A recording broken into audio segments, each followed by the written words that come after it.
Hi friends, welcome back to another craft video. Today we are going to be making wind chimes. So here are the things that you're going to need. You're going to need some string, some tape, some beads, and a stick. Now you can go outside and get a stick from your yard.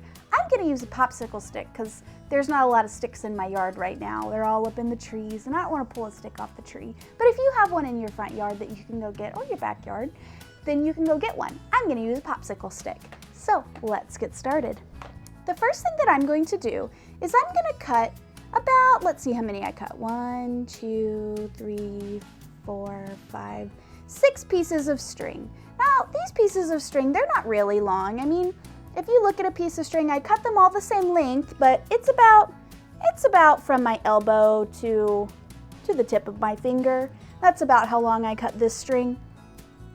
So nothing too terribly long. And this is going to be where we put our beads for our wind chimes. So if you need to pause the video so that you can get some string and get it cut, really just from your fingertips to your elbows, that's about as long as you need your string. And I cut, how many did I say? 6 pieces of string. So get those things cut. You can pause the video here, and when you are finished, we'll move on. So I'm going to take some tape, and I'm going to put a little bit of tape on the end of every piece of string. This is just so that I can get my beads on easier, because I'm going to be putting some beads on this string.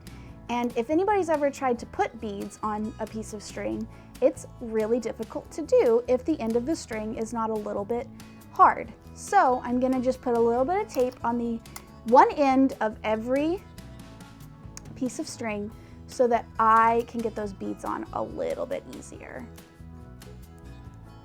If you think you can do it without the tape, then you don't even need the tape. But Miss Day is not very good at getting beads on pieces of string, so I'm definitely going to put the tape on just to help me out a little bit. We're all just doing what we can, doing our best. I know your guys' project is going to look awesome. I'm really excited to see what you are able to do.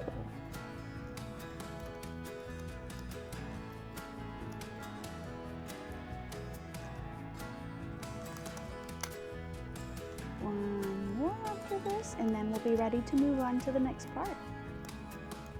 Just putting a little bit of tape. The next part's the best part. I'm excited.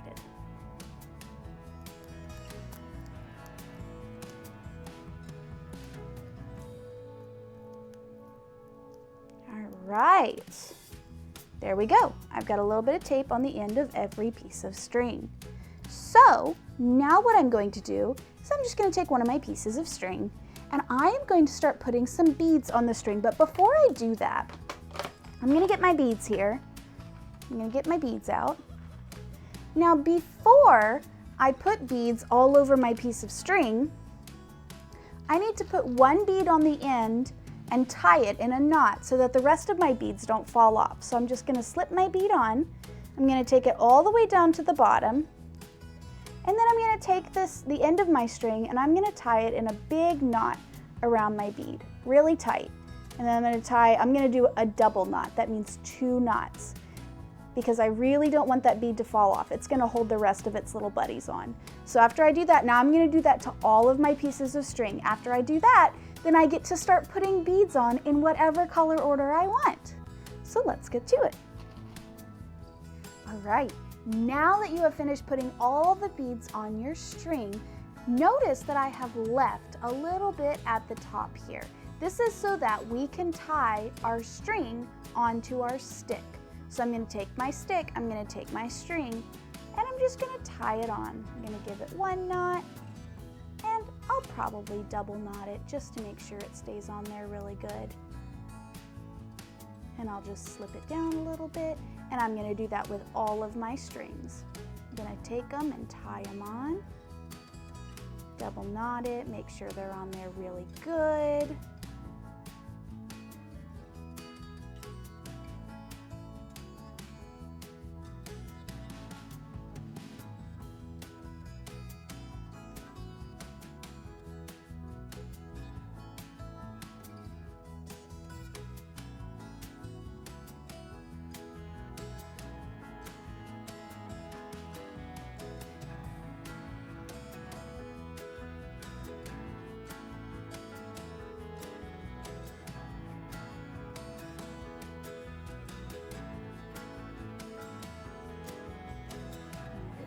Okay, there we go. All right. Now I have all of my strings on there, so I'm just gonna go through and I'm going to very, very carefully cut off these little bitty extra parts. I'm not gonna cut too close to my knot, just a little bit so that there's not quite so much hanging off.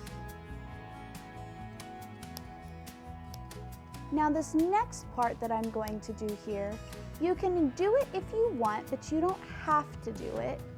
I recommend doing it because it'll make sure that your wind chime holds together a lot better. But if you want to just finish your wind chime here and say, I'm done, this is good, I like the way that it looks and I'm not worried about it falling apart, then it would work very well. You've got yourself a wonderful little wind chime that makes a beautiful sound when the wind blows through it. But if you'd want just a little bit of extra care to make sure that your wind chime is going to stay in one piece, then you can take some stick glue or you can take some squeezy glue. I have stick glue, but I know I just had some squeezy glue. That's fine, I'll just use my stick glue. And you can take your stick glue and just put some glue right on top of these strings and on the wood. And so you're just kind of putting a big old glob of glue. Now you might want to do this on like a piece of paper or a towel like I am to make sure that you don't get glue everywhere. Now I'm doing this to make sure that the knots that I put in my strings are gonna stay and kind of helping our strings stay on that wooden popsicle a little bit better. It's gonna make that string kind of hard, kind of sticky, and when it dries, then your strings are going to stay on your stick a little bit better. And so, after my glue dries, then I'm going to have a beautiful wind chime that when I put it outside, it's gonna make some beautiful sounds when it all hits together in the wind. Thank you guys so much for doing this craft with me. I hope you guys enjoyed it as much as I did. I will see you later. Bye-bye.